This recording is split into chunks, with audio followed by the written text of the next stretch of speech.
আমাদের মধ্যে অনেক ব্যক্তি আছে যারা বিভিন্ন কারণে পিপিএফ অ্যাকাউন্টে ইনভেস্ট করেন, আবার বহু ব্যক্তি আছেন যারা বিভিন্ন কারণে পিপিএফ অ্যাকাউন্টে ইনভেস্ট করতে চান না। নমস্কার, আমি সুজয় বৈদ্য। আজকের ভিডিওতে টোটাল 10টি পয়েন্ট নিয়ে আলোচনা করব আপনার পিপিএফ অ্যাকাউন্টে কেন আপনি ইনভেস্ট করবেন। একই রকমভাবে আবার 10টি পয়েন্ট নিয়ে আমরা আলোচনা করব কেন আপনার পিপিএফ অ্যাকাউন্টে ইনভেস্ট করা উচিত না, যেটা দেখে আপনি পুরো ক্লিয়ার হয়ে যাবেন যে আপনার ক্ষেত্রে পিপিএফ অ্যাকাউন্টে ইনভেস্ট করা উচিত কি উচিত না। তাহলে বন্ধুরা, শুরু করা যাক আজকের ভিডিও।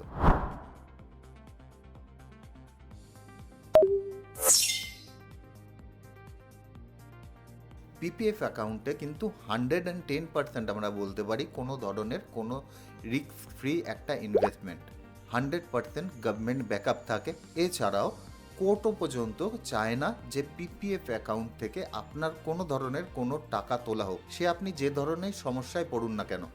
হতে পারে যে আপনার কোনো লোন আছে এবং সেই লোনের টাকা আপনাকে পরিশোধ করতে হবে, কেস কোর্ট পর্যন্ত চলে গেছে, সেক্ষেত্রেও কিন্তু কোর্ট অর্ডার করে না যে পিপিএফ অ্যাকাউন্টের টাকা ভেঙে সেই লোনের টাকা আপনার পরিশোধ করতে হবে। এতটাই গ্যারান্টি কিন্তু পিপিএফ অ্যাকাউন্টে থাকে।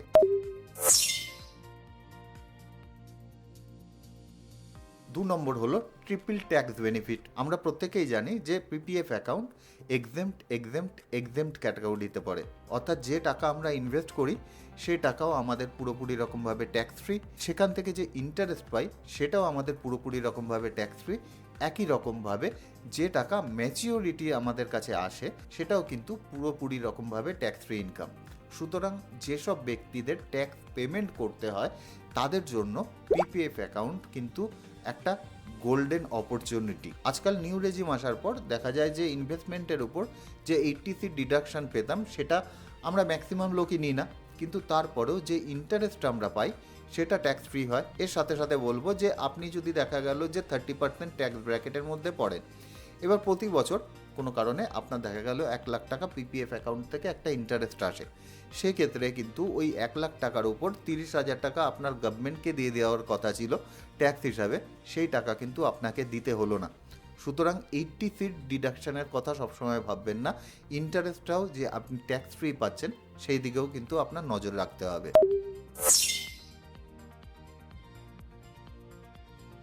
পিপিএফ অ্যাকাউন্ট একটা কিন্তু কমপ্লিট ট্যাক্স ফ্রি রিটার্ন আমাদের দেয়। আমরা যদি স্টকে ইনভেস্ট করি, গোল্ডে ইনভেস্ট করি, মিউচুয়াল ফান্ডে ইনভেস্ট করি, সেখানে কিন্তু একটু হলেও একটা রিস্ক থাকে যে কোন সময় মার্কেট কীরকম হবে, কোন সময় গিয়ে আমরা টাকা তুললে কী রিটার্ন পাবো আমরা নিজেরাও কিন্তু জানি না। কিন্তু পিপিএফ অ্যাকাউন্টে যদি আমরা ইনভেস্ট করি সেই ধরনের কোনো রিস্ক কিন্তু আমাদের কাছে থাকে না। গভর্নমেন্ট যেটা আমাদেরকে কমিট করবে সেই পরিমাণ ইন্টারেস্ট কিন্তু আমাদের পেমেন্ট করবেই করবে।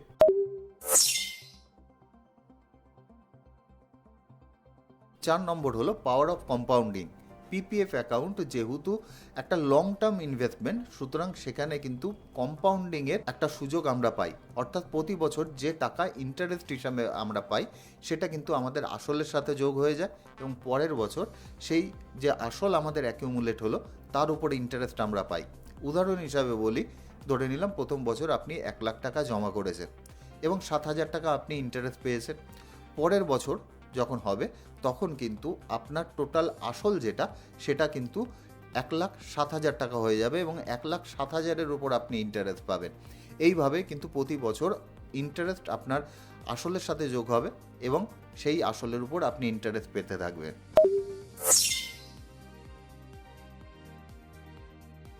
ফাইন্যান্সিয়াল ডিসিপ্লিন তৈরি করার জন্য পিপিএফ কিন্তু একটা ভালো ইনভেস্টমেন্ট। অনেক ক্ষেত্রে দেখা যায় যে ইয়াং ছেলেমেয়ে যারা আছে তারা ইনভেস্টমেন্টের জার্নি শুরু করবে, কোথায় ইনভেস্ট করবে না করবে বুঝে পায় না। সেক্ষেত্রে পিপিএফ একটা খুব ভালো অপশান, কেননা যে সেভিংস করার যে মানসিকতা আছে সেই মানসিকতা গড়ে তোলার জন্য পিপিএফ অ্যাকাউন্ট কিন্তু একটা খুব গুরুত্বপূর্ণ ভূমিকা পালন করে। কেননা প্রতি বছর জানি মিনিমাম 500 টাকা হলেও আপনাকে ইনভেস্ট করতে হয়।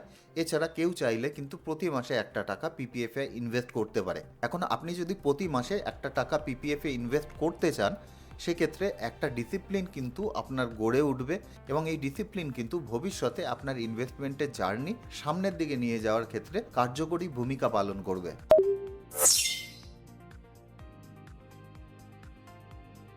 অনেক ব্যক্তি পিপিএফে ইনভেস্ট করে, কেননা তাদের একটা রিটায়ারমেন্টের পর একটা ফান্ড প্রয়োজন পড়ে। সেক্ষেত্রেও পিপিএফ অ্যাকাউন্ট কিন্তু একটা ভালো ভালো ইনভেস্টমেন্টের মধ্যে একটা পড়বে।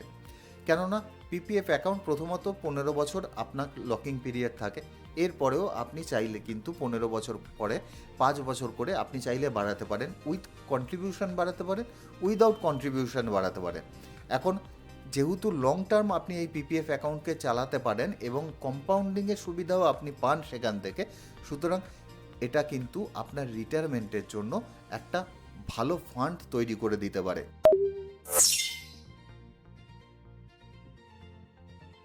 আপনার মানসিক শান্তির জন্য কিন্তু পিপিএফ অ্যাকাউন্ট একটা গুরুত্বপূর্ণ ভূমিকা পালন করে।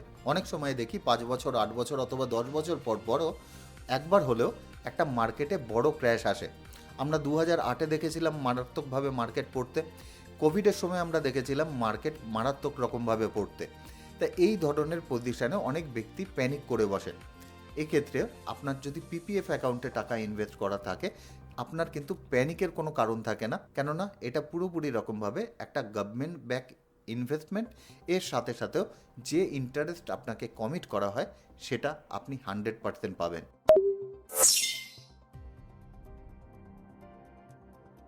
আপনি যদি আপনার ইনভেস্টমেন্টকে ডাইভার্সিফিকেশন করতে চান, সেক্ষেত্রেও কিন্তু পিপিএফ একটা ভালো অপশান।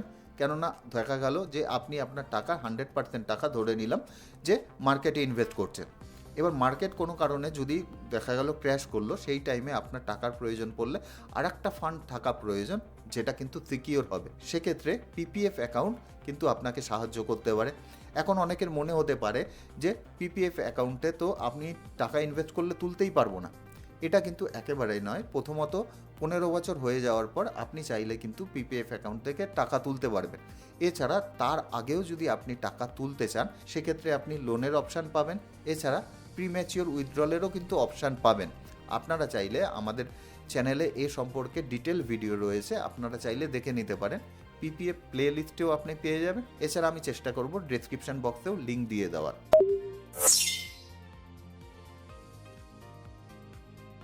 যাদের ওভার স্পেন্ডিং করার একটা মানসিকতা থাকে, সেই সব ব্যক্তির জন্য তো পিপিএফ অ্যাকাউন্ট খুবই ভালো।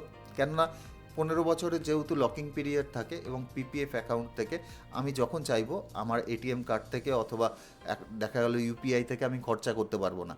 সেক্ষেত্রে আমি যদি স্যালারি পাওয়ার পরেই একটা অংশ টাকা পিপিএফ অ্যাকাউন্টে ট্রান্সফার করে দিই, সেক্ষেত্রে ওই টাকাটা কিন্তু লক হয়ে থাকে।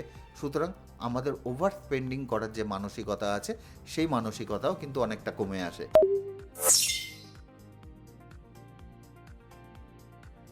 আর সবার শেষে তো বলতে হয় লিগেসি, কেননা পিপিএফ অ্যাকাউন্ট চলছে সেই 1968 সাল থেকে।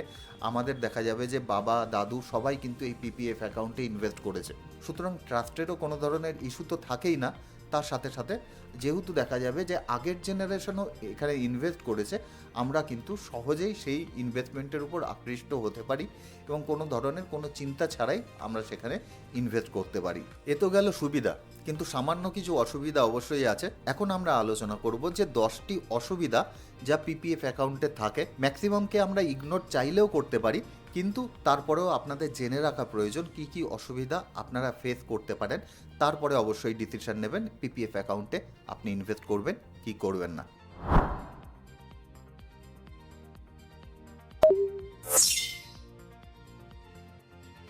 প্রথমত হলো পিপিএফ অ্যাকাউন্ট একটা লম্বা সময়ের জন্য একটা ইনভেস্টমেন্ট। আপনি যদি মনে করেন যে আজকে ইনভেস্ট করবেন আর কালকে গিয়ে সেখান থেকে টাকা তুলবেন, সেটা কিন্তু পিপিএফ অ্যাকাউন্টে একেবারেই সম্ভব নয়। আপনাকে মানসিকতা নিয়ে চলতে হবে যে আমি লাইফ লং এই পিপিএফ অ্যাকাউন্টকে চালিয়ে যাব।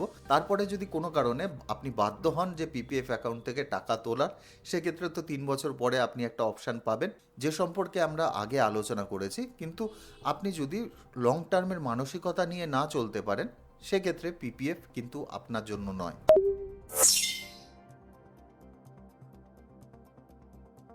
2 নম্বর হলো লিমিটেড লিকুইডিটি। যেহেতু লং টার্ম ইনভেস্টমেন্ট, সেহেতু এর লিকুইডিটিও কিন্তু কম। আপনি চাইলেই যখন তখন আপনি সেখান থেকে টাকা তুলতে পারবেন না, আপনি ইউপিআই ব্যবহার করতে পারবেন না, আপনি এটিএম কার্ড ব্যবহার করতে পারবেন না। এই ধরনের সুবিধা কিন্তু পিপিএফ অ্যাকাউন্টে থাকে না। সুতরাং আপনার কাছে লিকুইডিটি একটু হলেও কমবে।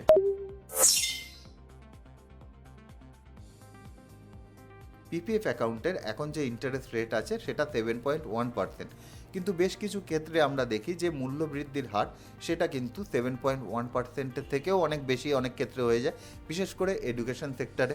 এছাড়া আমাদের যে দৈনন্দিন ব্যবহারের যেসব দ্রব্য রয়েছে তার মধ্যে অনেক জিনিসই দেখা যায় যে বছরে 10%-এর উপরে বৃদ্ধি ঘটলো।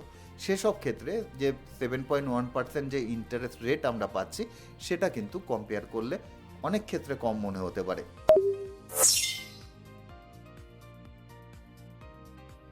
আমরা যদি মিউচুয়াল ফান্ড, স্টক এইসবের দিকে একটু নজর রাখি তাহলে আমরা ওভারঅল দেখতে পাবো যে 12-15% রিটার্ন আমরা পেলেও পেতে পারি, কিন্তু পিপিএফ এর ক্ষেত্রে সেটা 7.1% হচ্ছে। এবং ম্যাক্সিমাম মানুষ যারা কিনা স্টকে অথবা মিউচুয়াল ফান্ডে ইনভেস্ট করতে অভ্যস্ত এবং এই ধরনের রিটার্ন পেয়ে অভ্যস্ত আছে, তাদের ক্ষেত্রে কিন্তু এই রিটার্ন একটু কম মনে হলেও হতে পারে।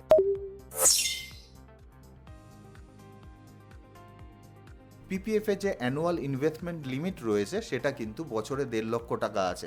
এখন অনেক ব্যক্তি আছে যাদের কাছে এই বছরে 1.5 লক্ষ টাকা অনেকটাই কম মনে হতে পারে, যে আমি 1.5 লাখ টাকার বেশি ইনভেস্টমেন্ট সেখানে করতে পারবো না। এটা কিন্তু অনেক ব্যক্তির ক্ষেত্রে একটা নেগেটিভ পয়েন্ট হয়ে দাঁড়াতে পারে। ম্যাক্সিমাম লোকের ক্ষেত্রে হয়তো দাঁড়াবে না, কিন্তু কিছু মানুষের জন্য কিন্তু এটা একটা নেগেটিভ পয়েন্ট হয়ে দাঁড়াতে পারে।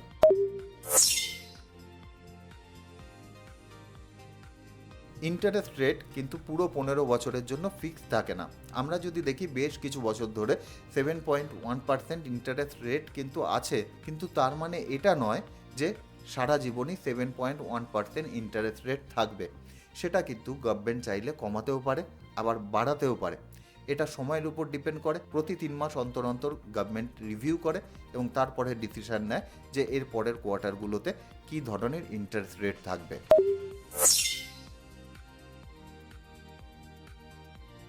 আপনি যদি কোনো শর্ট টার্ম গোল আপনার জন্য সিলেক্ট করে থাকেন যে 2 মাস পরে অথবা 2 বছর পরে আমি একটা গাড়ি কিনবো, অথবা দেখা গেল আপনার বাড়ির জন্য কোনো আসবাবপত্র আপনি কিনবেন, যে কোনো ধরনের একটা শর্ট টার্ম গোল আপনার থাকতে পারে, সেক্ষেত্রেও কিন্তু পিপিএফ অ্যাকাউন্ট আপনার জন্য নয়। অথবা আমরা ভালোভাবে বলতে পারি ওই পার্টিকুলার রিজনের জন্য কিন্তু পিপিএফে ইনভেস্ট করা উচিত নয়।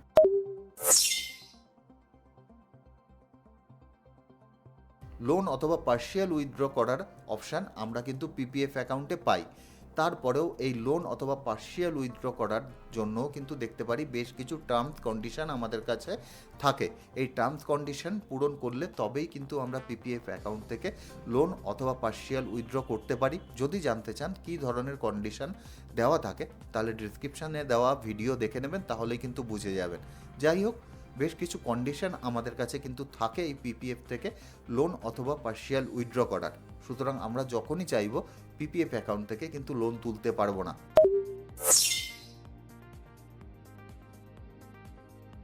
অনেক ব্যক্তির ক্ষেত্রে এক্সটেনশনের যে রুল আছে সেটা কিন্তু একটা কনফিউশন তৈরি করতে পারে যে পিপিএফ অ্যাকাউন্ট ম্যাচিওর হয়ে যাওয়ার পর উইদাউট কন্ট্রিবিউশন চালিয়ে যাব না উইথ কন্ট্রিবিউশন চালিয়ে যাব, অথবা আপনি যদি ডিসিশন নিয়েও নেন যে উইদাউট কন্ট্রিবিউশন না উইথ কন্ট্রিবিউশন আপনি চালাবেন, তারপরেও কিন্তু ব্যাংকের কাছে গিয়ে সঠিক সময়ে একটা অ্যাপ্লিকেশন করতে হয়। সেই অ্যাপ্লিকেশনও জমা দেওয়া অনেক ব্যক্তির ক্ষেত্রে হয় না, সেটাও কিন্তু অনেক ব্যক্তির কাছে একটা নেগেটিভ পয়েন্ট হিসেবে দাঁড়াতে পারে।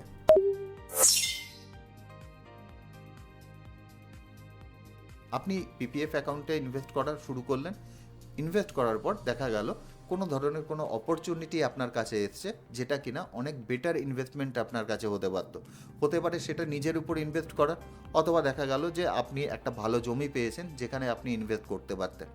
এখন আপনি যদি এফডিতে ইনভেস্ট করতেন তাহলে দেখা গেল একটা সামান্য পেনাল্টি দিয়ে আপনি সেই টাকা তুলে নিতে পারতেন, কিন্তু পিপিএফ অ্যাকাউন্টে সেটা পারবেন না। সঠিক সময় আসা না পর্যন্ত আপনি কিন্তু পিপিএফ অ্যাকাউন্ট থেকে টাকা তুলতে পারবেন না। তা এই ধরনের কোনো অপরচুনিটি আপনার কাছে যদি চলে আসে সেক্ষেত্রে আপনি কিন্তু সেই অপরচুনিটি লস করতে পারেন। তা এই ছিল পিপিএফ অ্যাকাউন্টের টোটাল সুবিধা আর অসুবিধা। আপনার ক্ষেত্রে আপনি দেখে নিন যে আপনার ক্ষেত্রে কোনটা প্রযোজ্য এবং আপনার পিপিএফ অ্যাকাউন্টে ইনভেস্ট করা উচিত কি উচিত নয়। যদি খুব ছোটোভাবে বলতে হয় তাহলে আমি বলবো আপনার যদি কোনো লং টার্ম গোল থাকে তাহলে অবশ্যই আপনি পিপিএফে ইনভেস্ট করুন, আর যদি কোনো শর্ট টার্ম গোল থাকে তাহলে সেই অংশের টাকাটা আপনি পিপিএফ অ্যাকাউন্টে ইনভেস্ট করবেন না, সেটা আপনি এফডি অথবা অন্য কোথাও ইনভেস্ট করুন। এছাড়াও আপনি যদি দেখা গেল মার্কেটে ইনভেস্ট করেন, তাহলে সেখান থেকে একটা ছোট্ট পোর্শন টাকা আপনি পিপিএফ অ্যাকাউন্টে ইনভেস্ট করা শুরু করুন। তাহলে আপনার যে টোটাল ওয়েলথ আছে সেটা একটা ডাইভার্সিফিকেশনও কিন্তু হয়ে যাবে। তা এই ছিল আজকের ভিডিও। আশা করি ভিডিওর থেকে আপনাদের অল্প কিছু হলেও ভ্যালু প্রোভাইড করতে পারলাম। সুজয় বৈদ্য, সাইনিং অফ।